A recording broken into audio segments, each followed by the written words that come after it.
Aujourd'hui, nous sommes en compagnie de Pierre-François. La phrase traditionnelle, c'est toujours avec le même plaisir qu'on vient à votre rencontre à l'espace Bossy-Tarlon. Pour un hommage, on va dire, mais c'est peut-être pas le terme non plus, vous allez nous expliquer qui est mis en valeur aujourd'hui alors. Oui, alors pour ouvrir la saison, pour ouvrir cette saison 2024-2025, le choix s'est donc porté sur un artiste qui présente son œuvre, qui est Louis Lecomte. Louis Lecomte est un artiste que, personnellement, je ne connaissais relativement peu, mais il avait fait l'objet d'une carte blanche. Il avait participé à une carte blanche il y a quelque temps.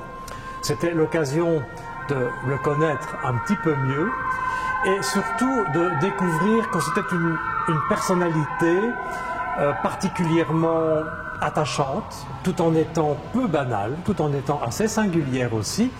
Et donc, j'avais vraiment très envie de connaître davantage cet artiste, d'en cerner la personnalité et de me dire, à travers les œuvres qui seraient sélectionnées, qu'on pourrait vraiment en dresser un portrait.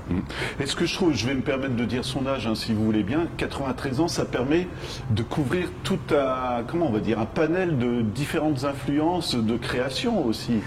Les visiteurs, d'ailleurs, ils sont très sensibles. Ils me disent, mais quelle diversité, croyant même parfois qu'il y a plusieurs artistes qui exposent. Absolument. Ah oui, oui, oui. Mais en fait, ici, il y a, on va dire, environ 60 ans de création. Donc c'est tout un parcours. Et l'exposition ne se veut pas chronologique. Donc l'intérêt était justement de faire le tour de tout ce travail réalisé sur autant d'années, de faire une sélection qui permettait vraiment aux œuvres de rebondir l'une par rapport à l'autre et de cerner justement cette personnalité qui ne manque pas d'humour et qui est en même temps très bienveillante, qui fait preuve de beaucoup de bonhomie, de beaucoup d'humanité. Donc il y a une simplicité parfois à remarquer dans les œuvres qu'on expose et en même temps une profondeur. Et c'est ce qui fait que le visiteur adhère vraiment d'une façon très franche à cette réalisation, à ces réalisations-là. Voilà. Parcours de vie, moi j'insiste un petit peu, ne serait-ce que pour cette œuvre-là qui se trouve tout au fond, où vous m'avez expliqué que c'est quand même une influence de l'époque russe ou soviétique, je ne sais pas comment on va dire. Oui, mais il me disait au cours des nombreux échanges que nous avions qu'au départ il était assez influencé par une peinture qu'il me disait plus populaire, une peinture plus sociale, et en cela il disait le mot soviétique. Donc c'était des peintures déjà monumentales. Et dans cet esprit-là, justement, c'était plutôt l'idée d'exalter les valeurs d'un métier, l'outil, les valeurs de transmission. Voilà. Et donc là, on voit dans cette exposition un tableau qui semble en effet correspondre à cette première inspiration dont il m'a parlé. Un seul, voilà, et qui montre un grand-père qui apprend à ses petits-enfants à tresser un panier. Voilà. Et donc, à partir de là, on voit bien qu'il a beaucoup traité les personnages en grande dimension, et puis petit à petit, il en est venu au portrait. Donc il y a tout un volet dans l'exposition de Louis Lecomte, portraitiste. Et en tant que portraitiste, il s'est fort attaché à réaliser le portrait de gens appartenant au quotidien, des gens simples.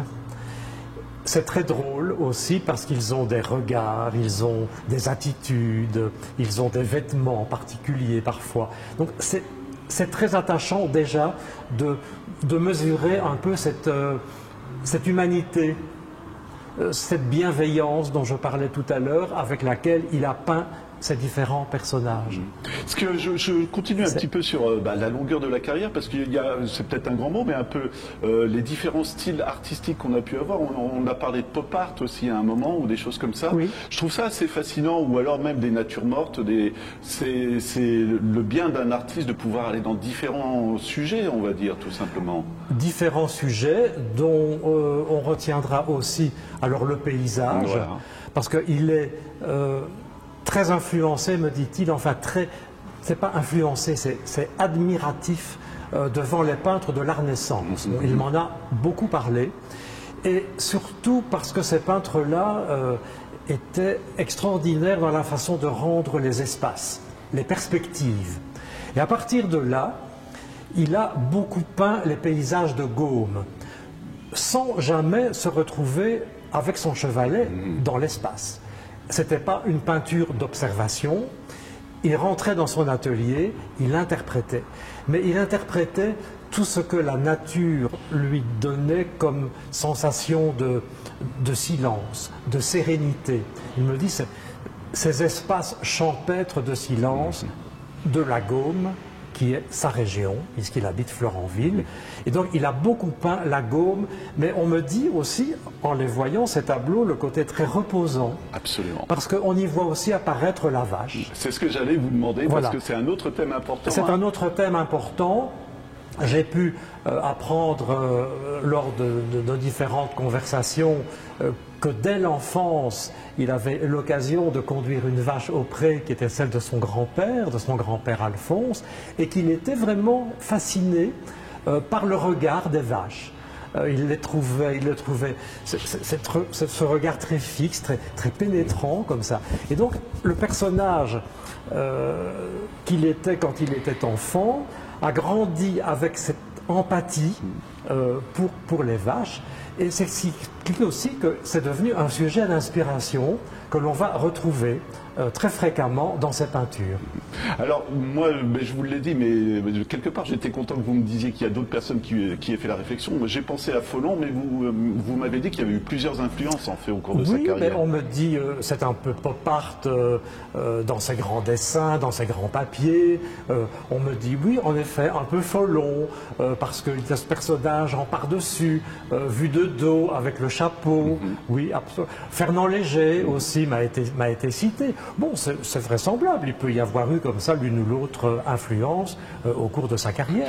Et surtout, vous avez voulu insister sur l'aspect humour, hein, quand même, de l'artiste. Oui, ça évidemment c'est très important parce que il a ce tempérament un peu farceur, et je pense qu'il a beaucoup marqué les esprits, notamment par ce côté-là.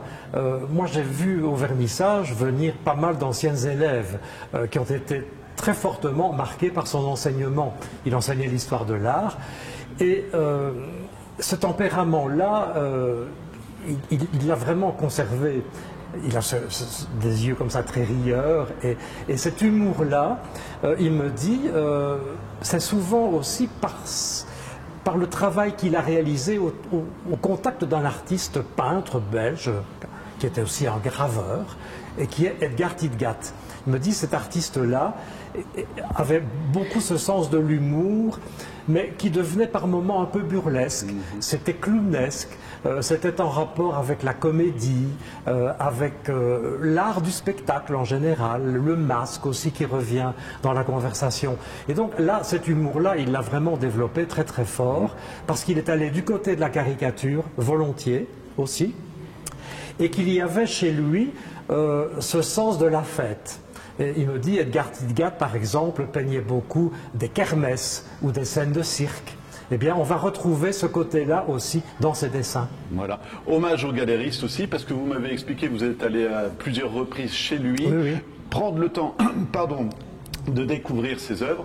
Et ben, encore une fois, je reviens sur l'humour, c'est vous qui avez un petit peu mis en scène, parce qu'il faut bien préciser qu'il continue à travailler de nos jours à 93 ans. Oui, tous les jours, il réalise son dessin.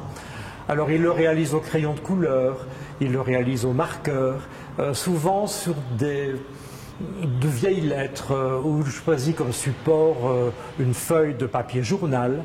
Et puis bien souvent aussi, il va découper des mots, et le collage alors intervient.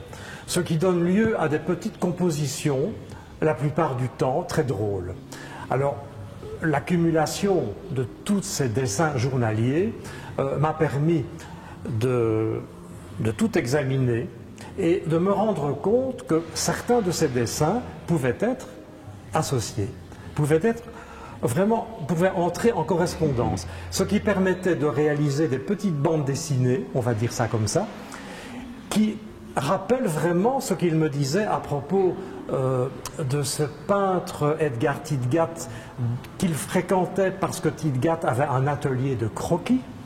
Et donc il me disait, Edgar Tidgat était vraiment un imagier. Et c'est vrai que par rapport à cela, on voit dans les petits travaux de Louis Lecomte, cet illustrateur, on le voit en tant qu'illustrateur. Donc les petites bandes dessinées reconstituées pour l'exposition me semblaient vraiment rentrer dans cet esprit-là. Oui, je trouve ça intéressant parce qu'on a toujours l'image de l'artiste qui ne veut pas qu'on touche à ses œuvres, mais lui vous a laissé regarder dans les archives et encore une fois mettre en composition certaines de ses œuvres pour raconter une histoire finalement. Ah oui, oui, oui, il m'a totalement accordé le champ libre et j'ai pu très à mon aise fréquenter l'atelier, fréquenter les lieux où il y avait pas mal d'œuvres présentées et à chaque fois il venait voir ce qui avait été sélectionné et c'était toujours d'accord. Ouais, c'est bien. Je recevais très régulièrement son feu vert pour pouvoir peu à peu imaginer ce que serait l'exposition. Alors ça ne sera pas une dernière question, mais plutôt une dernière remarque. Est-ce que vous seriez d'accord avec moi pour dire que cette exposition qui ouvre la nouvelle saison, c'est l'occasion aussi, je reviens à ça, mais de découvrir comment un artiste progresse ou suit ses différentes influences.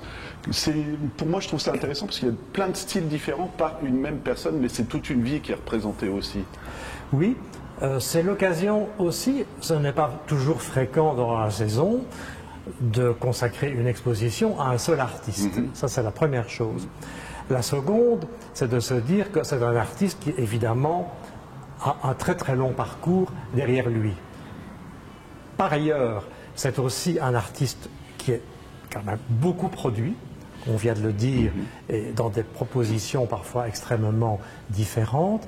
Et donc, l'idée à ce moment-là, comme je le disais au début de l'interview, c'est de cerner une personnalité. Et là, on sent qu'on construit quelque chose. Exactement. Bon, ce n'est pas uniquement l'accueil d'un ensemble d'œuvres, bon, ce qui se pratique aussi, mais c'est aussi se dire qu'on part d'un projet qui peu à peu va se construire à partir de ses choix. Voilà. Et donc, l'humour dont on parlait tout à l'heure est évidemment très présent dans l'exposition.